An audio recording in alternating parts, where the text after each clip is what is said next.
Hi everyone. As part of Module 4, you're going to put together a research plan with your team. Research plans are important because they really set the tone for the work that you need to do.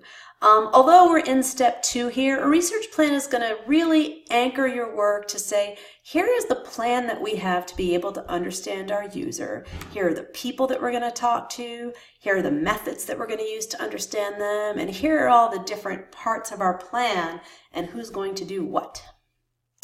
So your research plan will guide you through the process of gathering enough information to understand your user and customer. Now, your research plan should be detailed enough that individual team members can understand who is doing what work, when people are doing what parts of the work, and how each part of the work contributes to the overall team success. Here are the elements of a good research plan. You're going to write down your initial challenge statement. The challenge statement I know that you worked on when we did the rapid fire innovation. That's your, how might we statement or your challenge that really says the problem that you're trying to solve.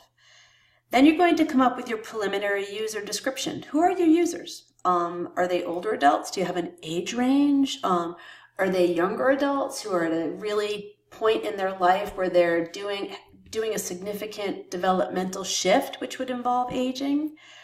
So who are they? The next thing that you're going to talk about are your research methods. Those are things that you're learning in this module.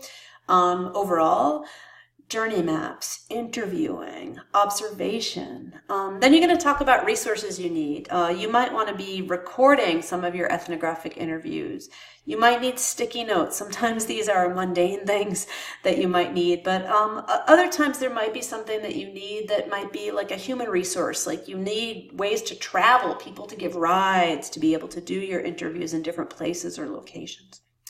You're also going to have team roles and responsibilities. You want to know who's doing what so you can make sure that you support one another as a team and you're all moving ahead in the same direction to get the work done. And then, of course, any plan has a timeline to be able to say, how long is it going to take to do each of the things that you need to do, and when should you have them done to be able to meet your deadlines. Research plan. Oh, to mention, on the Canvas, I'm going to post for all of you a template for a research plan that has all of these elements just outlined. Remember, here are some helpful tips. Your research plan needs to be detailed enough to guide your work. You want to be able to keep referencing back to it.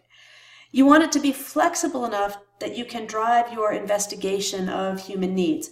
Really, that means if you put a method in there and you figure out that that method is not working, change it. Go into your research plan and change it and try out something new that might be able to get you better data or better results.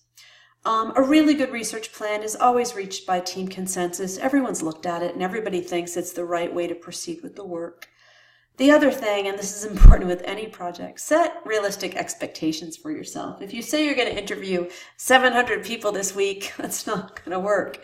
If you say you're only going to interview 2, you know you're not going to have enough information to be able to really understand a user need. So, work with your group, work with your team to set realistic expectations. All right, time to get to work.